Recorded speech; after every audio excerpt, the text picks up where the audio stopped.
Assalamualaikum warahmatullahi wabarakatuh. Semoga sobat-sobat semuanya diberikan kemudahan dalam menerima ilmu dan pelajaran yang disampaikan oleh para pendahulu kita.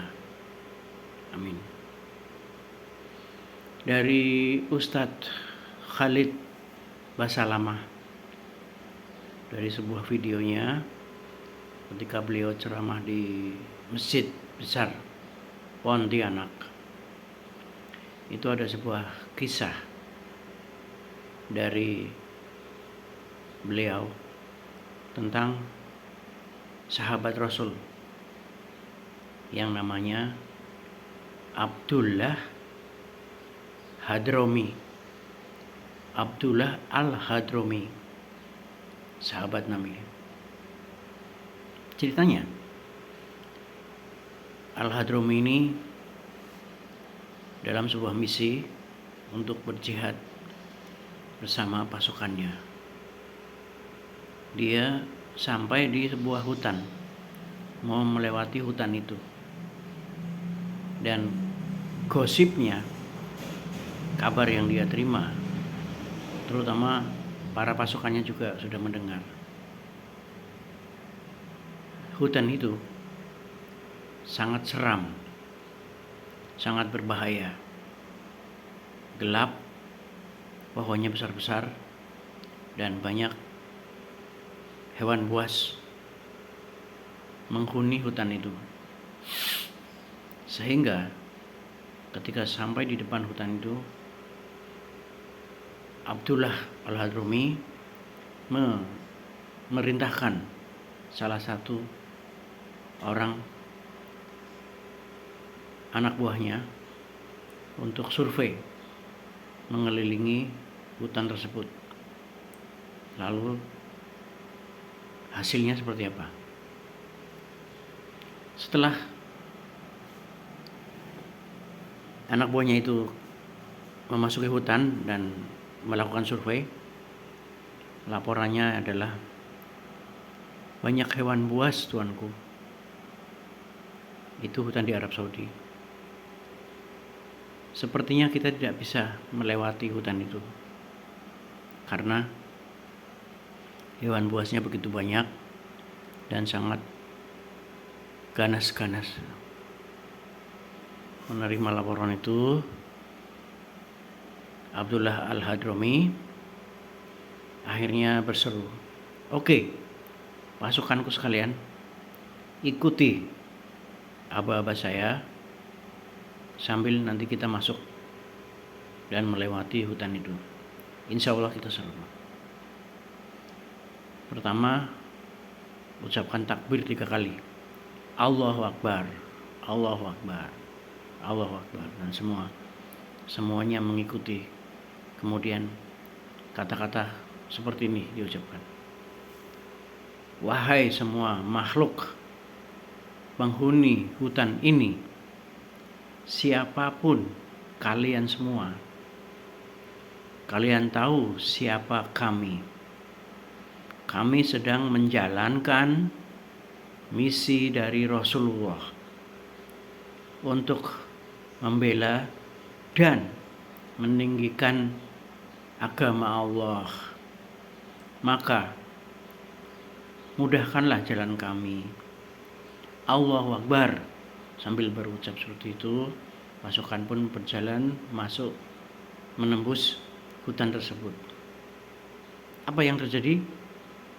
Semua singa, harimau, serigala, ular, semua berjajar dengan rapi memberikan jalan kepada pasukan Abdullah Al-Hadrami. Berani coba. Jadi begini teman-teman, peran cerita para sahabat Rasul dan para wali itu buat apa buat kita? Apa perannya? Yang pertama, itu harus menjadi inspirasi dan teladan buat kita. Kedua, itu menjadi pelajaran buat kita. Dan itu menjadi bukti kebenaran akan adanya Allah Subhanahu wa taala. Dan yang terakhir, itu memberikan motivasi kepada kita. Begitu, teman-teman. Penjelasannya begini. Kelebihan kita umat Muhammad SAW itu adalah logika. Ini bukan sekedar cerita dongeng.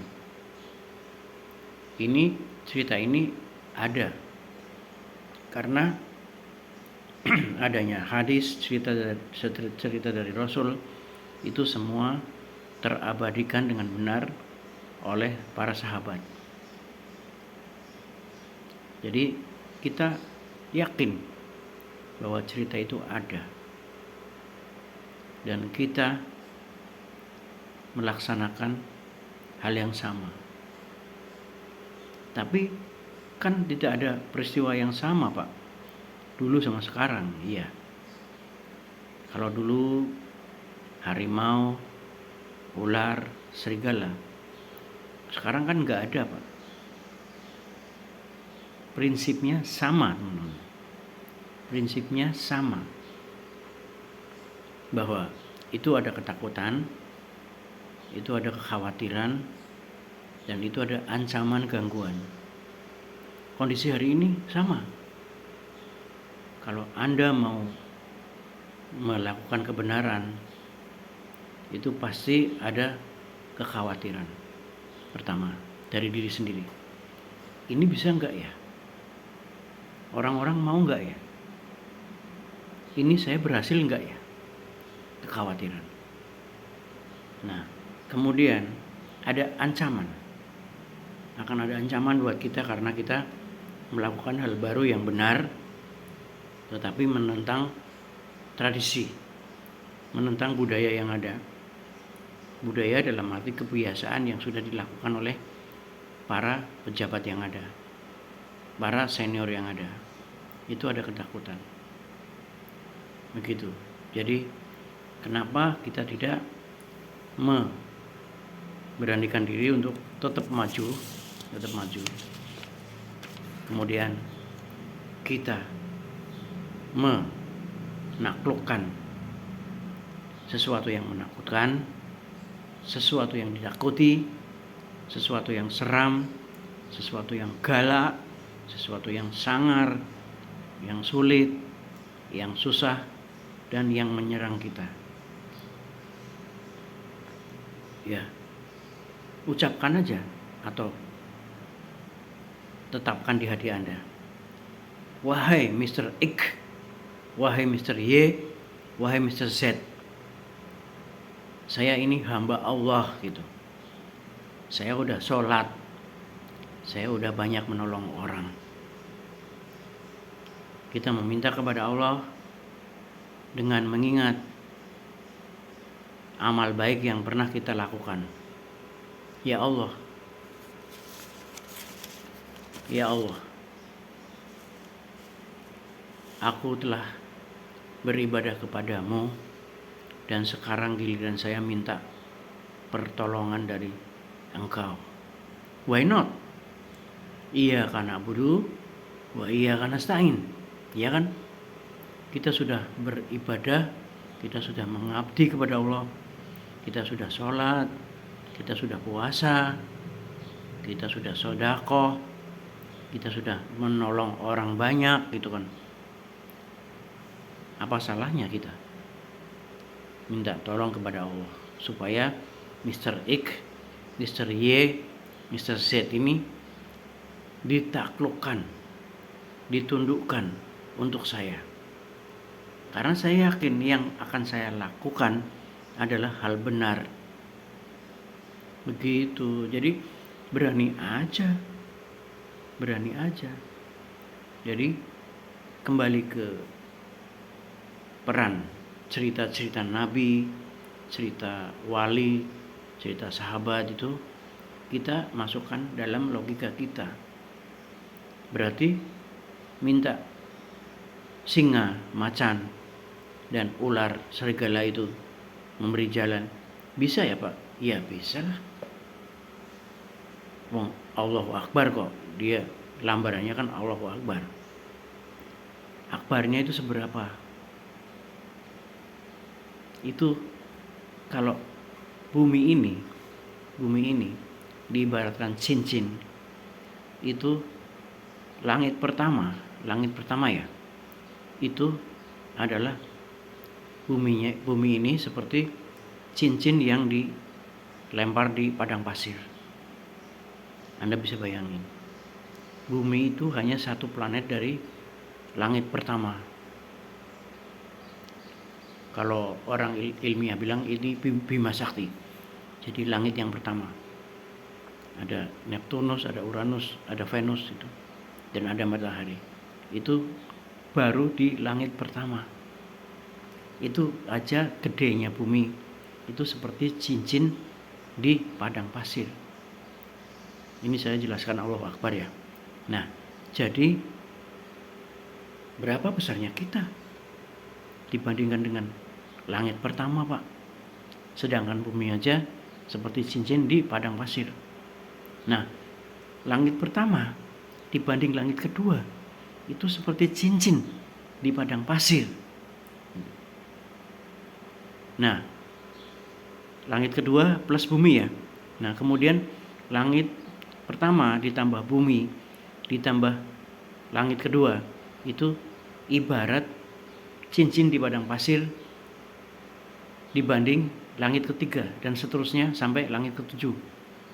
Nah, di atas langit ketujuh ini ada lagi yang lebih besar. Namanya Sidratul Muntaha. Nah, Sidratul Muntaha ini di atasnya ada kursi Allah. Kursi Allah itu, kursi itu bukan kursi bahasa Jawa ya. Tapi kursi bahasa Arab itu artinya pijakan kaki raja. Jadi pijakan kaki raja aja, pijakan kaki Allah aja, itu langit ketujuh ditambah arsy, itu seperti cincin di padang pasir. Jadi ketika kita yakin ya Allahu Akbar bahwa Mr. X itu hanya makhluk kecil gitu, Mr. Y, Mr. Z yang kita takuti, yang kita sangat berwibawa gitu ya, sangat elegan, sangat segalanya lah. Kita nggak mungkin mengalahkan dia, kita nggak mungkin minta kepada dia, kita nggak mungkin mengusulkan sesuatu kepada dia. Itu di hadapan Allah nggak ada apa-apanya, sama dengan kita. Jadi kita minta tolong kepada Allah gitu. Langsung aja saya sama Allah gitu, nggak ada yang menghalangi, nggak ada perantara gitu. Lalu kita melangkah kita melangkah dengan keberanian kita gitu ya. Jadi yakin, percaya diri, kita bermotivasi positif bahwa tidak ada ketakutan, tidak ada keseraman, tidak ada keganasan yang tidak bisa tidak ditangani, dibantu oleh Allah. Yakin aja, nggak apa-apa. Bukan bapak kita yang akan mendampingi kita, bukan guru kita, bukan pimpinan kita, tapi Allah lah yang akan mendampingi. Seperti Abdullah Al-Hadrami itu baru satu contoh yang saya contohkan gitu, bahwa dia yakin, bekalnya satu, ya Allah, saya selama ini udah membantu teman-teman di kantor ini, saya selama ini sudah membantu keluarga, saya selama ini sudah baik dengan tetangga gitu. Itu ditagih aja sama Allah. Dasarnya apa? Iya karena butuh wa iya karena nasta'in.